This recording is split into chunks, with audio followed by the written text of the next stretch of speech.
So, what have you learned through your relational and geographic proximity to those in the entertainment industry? Yeah. Relational, I'm assuming you're referring to my brother. um, and yeah, definitely I pastor a church in downtown Los Angeles. So obviously a lot of creatives, artists coming through our services. I'd say the biggest thing is that they're increasingly suspicious of the church and don't always feel that the church is a safe space for them. And I guess to answer the question of how can we better serve this community, I'd say one is to have them in the room especially for important conversations that actually shape the church, to give them a voice, because I think artists and creatives are like everyone else. They want to be valued for who they are, not what they bring to the table or what they can do. But this is challenging for churches because artists create a problem, right? By very nature, they push up against the status quo. They push boundaries. They think outside the box.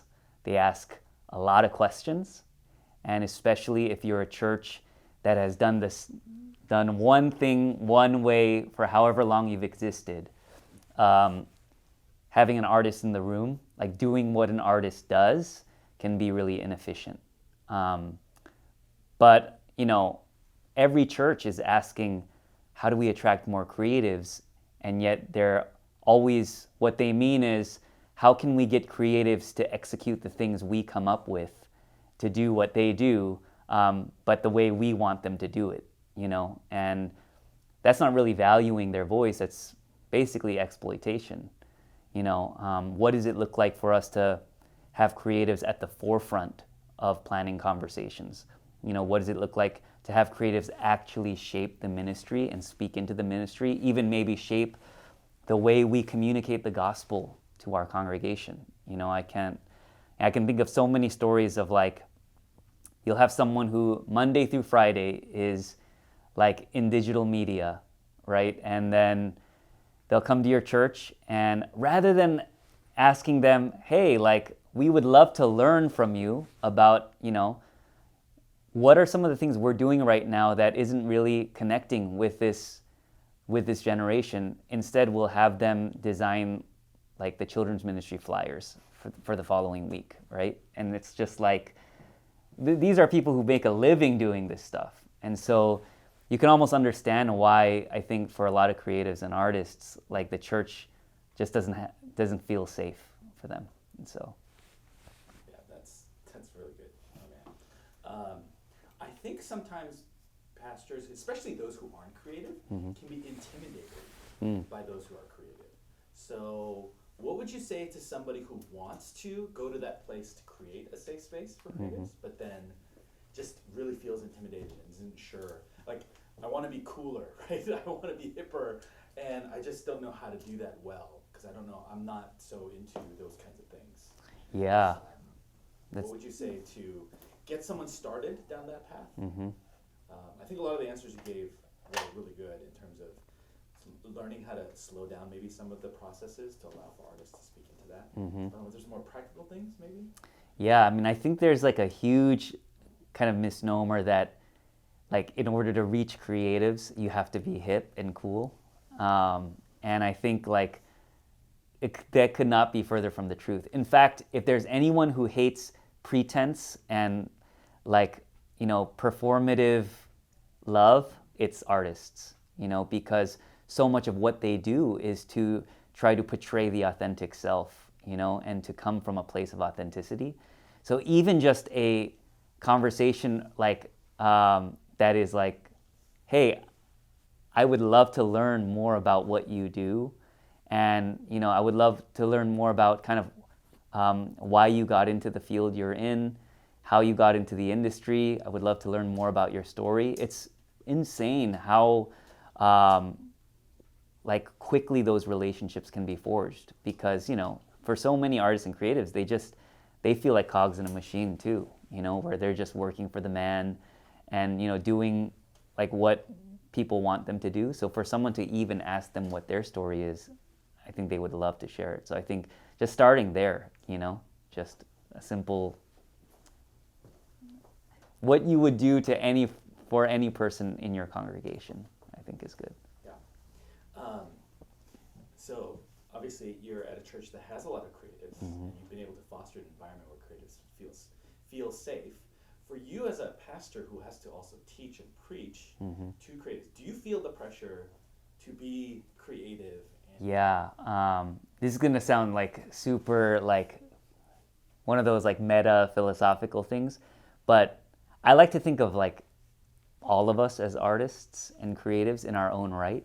And I actually think, especially at the beginning, stepping into this role and being a week-to-week preacher, I did feel that pressure, not necessarily to like impress the creatives at our church, but more so just a pressure to like, you're in LA. It is a town where like everyone is a storyteller.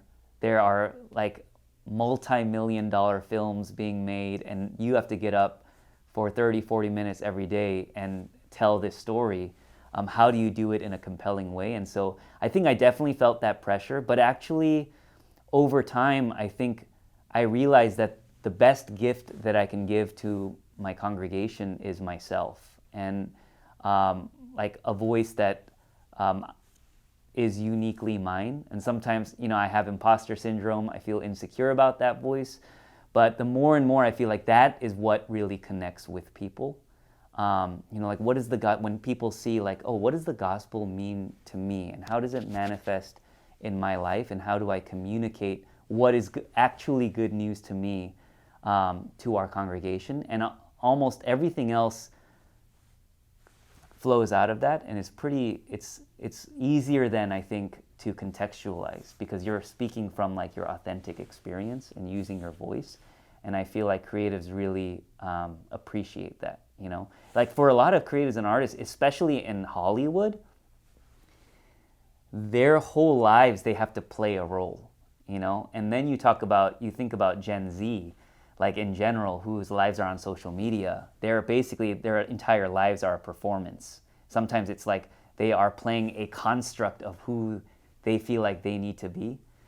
So then it would be almost like it would be such a shame for them to come to worship on Sunday and hear a pastor get up there and again try to perform and morph into something that pastor felt like he or she needed to be, for these people. What they want actually, and what is so refreshing, is someone who's able to be authentic and to share who they are from the pulpit. And I think that helps a lot. So good. I'm like thinking of all the times where I tried to not be that way. Repenting right now. Okay, I'm going to switch gears just a little bit. And you talked about Gen Z and just sort of the ways in which we need to present ourselves to them, be authentic, because those are things that they value. There is definitely, now that you have Gen Z and younger millennials influencing more of culture, there's generally speaking a change that's happening, and it's impacting our culture in various ways.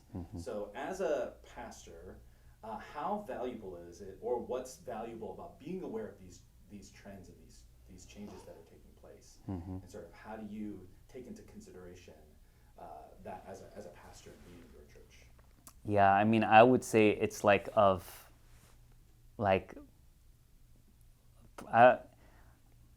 Tim Keller used to say like the way he preps his sermons is he has the Bible in one hand, New York Times in the other. And I do feel the same way about, the importance as pastors to understand the cultural water that their congregation is swimming in. And obviously in LA, we're in the thick of it. We are the hub for a lot of the culture that's being, put out there, and the culture that gets adopted. In some sense, I would say our culture is doing a much better job discipling our people than we are, and our culture is super creative at there's so much we can learn from the way our culture tells its story, you know. And I think even sometimes the way we frame these questions, like, you know, I hear a lot like, oh man, Jason, aren't you scared because the culture seems to be getting more and more secular and godless, and, you know, what is the church to do? And I think right there, there's an assumption that culture and the church are diametrically opposed to one another. And I think when you carry that paradigm, then the way you view how you minister to the culture is, how are we going to get into the culture and like bring Jesus into the culture? Like, how are we going to like save them, you know, from their sins, right? When in reality, that isn't the job of the church. Actually, God is already there. God is already active and working in the world, in our culture. And it's our job to discern, what are we seeing in culture that is true, good, and beautiful? You know, how do we separate truth from lie? How do we see that culture isn't always something that's bad, like inherently, but how do we see culture actually being a mirror back to us, showing us these are the things that people are actually longing for.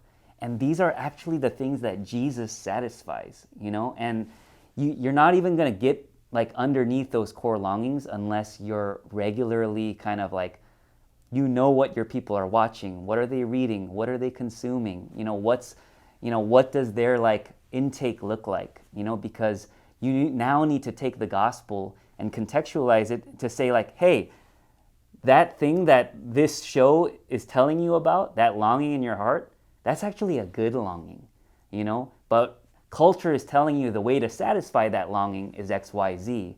This is what the gospel says, you know, that you don't need to do anything to satisfy that longing. You don't need to be anyone. There's no image you have to preserve or protect. This is the gospel. Jesus loves you, accepts you, you know. But I think so many of the times we're so afraid of culture that we're like, oh man, we need like more Christians in the like music industry to sing songs about God, to combat all the songs that are like not about God, you know. And I just think that's such a, you know, that's just going to lead to something really like colonial and weird, and I just don't think that'll work, especially in the post-Christian, you know, world we live in. And you know, I was it's funny, like don't ask me why, recently I was watching like Beyonce's performance at Coachella a few years ago, and when you watch that performance from beginning to end, you're like, that is a masterful worship service, you know, that is speaking to everyone's longing to worship something. It's just that, you know, it's now a secular salvation schema. So, you know, the thing that is the good news in that worship service is, you know, find your true voice. You know, sin in that salvation schema is anything that oppresses your authentic self.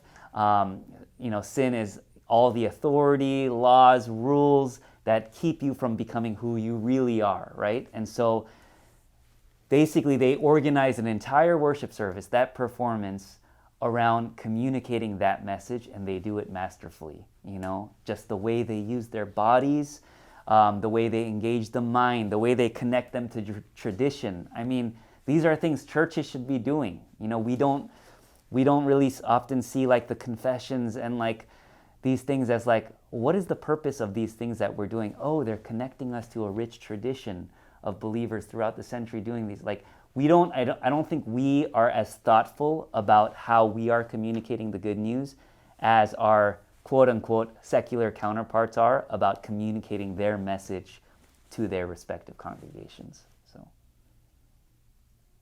Wow. Wow. Okay. Shoot, I want to say so much. Oh my God. I want to from all this. Okay. You talk about the Beyonce concert, Mm-hmm. and what I'm seeing you doing is seeing our culture's liturgy for what it is. Yes. Actual liturgy.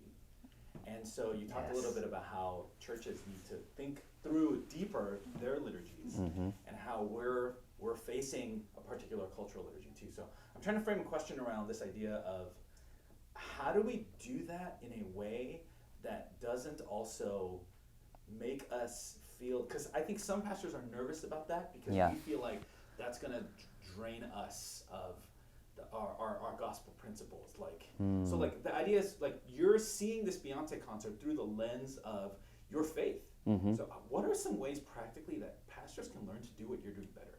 Which is essentially what Tim Keller's talking about when he's talking about newspaper and Bible. Right? Yeah. So he's saying like those are the things you have to learn how to. You have to exegete both culture and scripture. But when it comes to exegeting TikTok versus exegeting the Bible, this is a different skill set. Yeah. You know what I mean? So Yeah. like, what would you say to pastors who are like, I would love to do more of what you're talking about because Yeah. I connect with my people who are in those spaces, but you know, it's not like you learned that in a seminary class. Right. Right. Yeah, I mean that's so hard. And again, I think it's like when you have one paradigm, which is culture, the world equals bad, and let's become like a fortress. It's so hard to even think about culture in that way. So I think the first thing is for sure like a paradigm shift, that needs to happen in order for you to actually start like engaging the content, not from like a critical lens, but saying, what are the good things here that, and what are the things that like, this is actually hitting something that our congregation members really need and long for. One passage that really comes to mind that like jacked me up was there's a passage in Isaiah 10, and it talks about how God has chosen an emissary, Assyria, and sends Assyria to a godless nation. And I remember reading that being really confused by that because I was like, wait, Assyria is the godless nation. But then when you actually read the passage, you realize that the godless nation is Israel. It's the people of God. And so your mind gets rewired to realize, like God has chosen the Assyrians to be a prophetic critique of the church, not vice versa. Granted, like God will deal with the Assyrians too. He will deal with and he will judge everyone.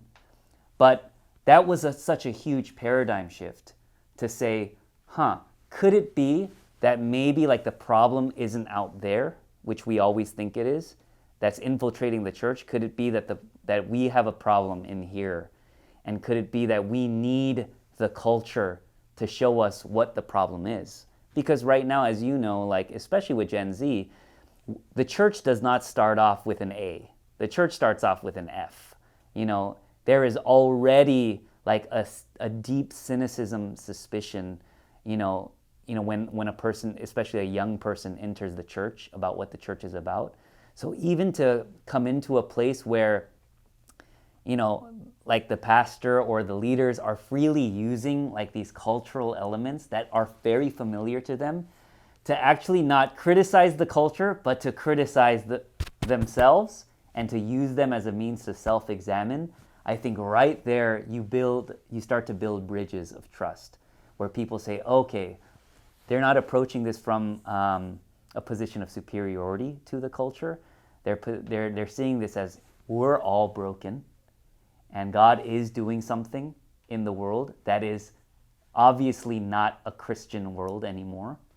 What are the things? How do we as a church join God in the work that He's doing? So how do we bring that into the church? Rather take what's in the church and bring it out, take it out there. If that makes sense. Man, that is so good. I feel so moved to think more deeply about how as a church we can be more open to the post-Christian culture that we see, as opposed to just simply thinking about everything that's happening outside as an attack, as a spiritual attack, but really that this could potentially be or is actually a prophetic moment. That's a path forward, man. That really is. Just commenting, I'm not going to get the question because it's so good. Jason? How do you, what are some fun ways that you've been implementing those tools, in your church? Like TikTok, Discord, Twitch, all these new tools that are being, created. Oh man, I know, it's overwhelming, we've actually been, right now we're at, the stage that we're at as a church is like we're starting from the very ground up. So we have like creatives at the highest seat of leadership in our church, like making decisions. But I think like that's actually a big question right now that we're wrestling with. How, like, and we talked about this in our group as well. Like, what we're wrestling with is, okay, what parts of like how people communicate do we feel like is necessary for the church to adopt, and what parts does the church offer like a counter cultural solution? Like, so, you know, it's funny, like when we polled our church and we asked like, oh, you know, would you want like TikTok content, and like would you want like this kind, it was always the older people who felt like we should do more of that, and it was the Gen Zs being like, why are you doing that? You know, like, don't do it, because it's always going to be like a poor man's version, and it's going to be, we're not going to do it well, you know. So it's like that's like the dad trying to do like, you know, funny, like trying to dance with like the youngins, you know. And so it's like, what parts of it do we say, okay, this is how our culture is communicating, and we should like, you know, we should kind of like meet them where they're at? What aspects do we say, man, there's this thing about embodied presence, you know, with the body of Christ that offers an alternative to maybe like their connection, which is all digital, maybe less, you know, less personal, where the idea of friendship is super diluted. How does the church offer something different? So we're actually we're actually wrestling through those questions right now. So, yeah.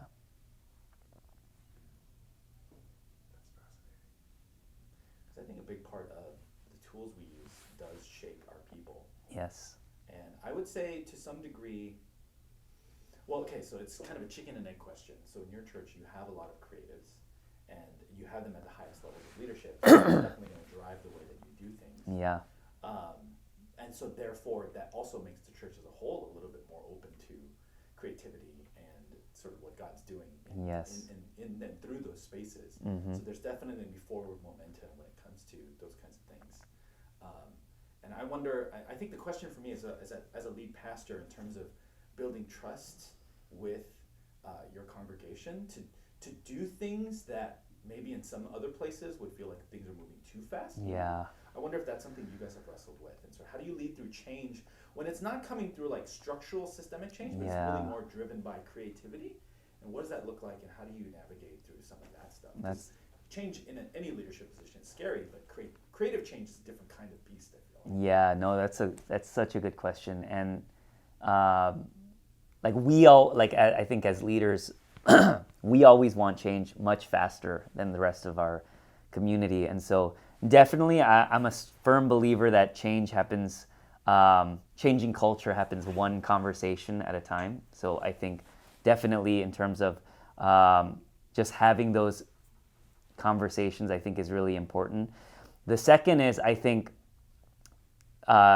changing slowly and through constraints. So I think there's also another kind of like misconception about artists is that, which I think scares a lot of pastors and leaders, is that artists just want to be like free with no limitations, no constraints. That's actually probably one of the most stressful things for a creative or an artist, to be like, hey, what do you guys think? Can you just like create?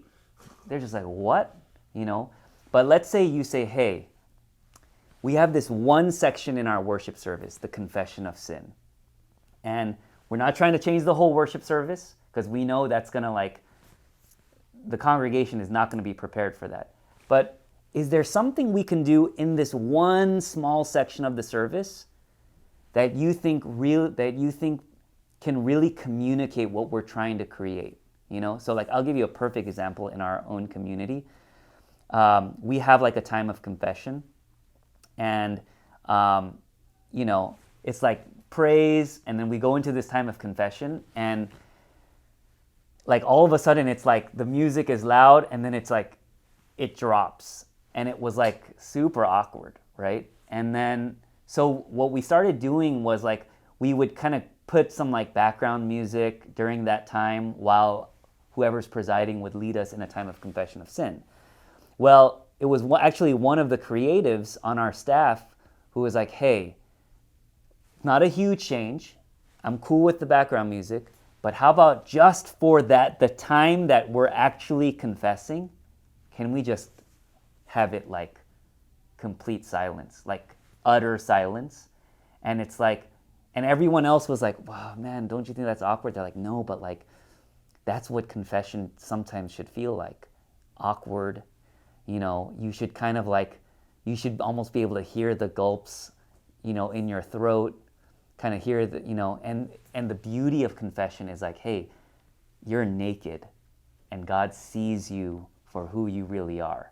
There's no mask, there's no music in the back. It's just you and God, and you're still loved.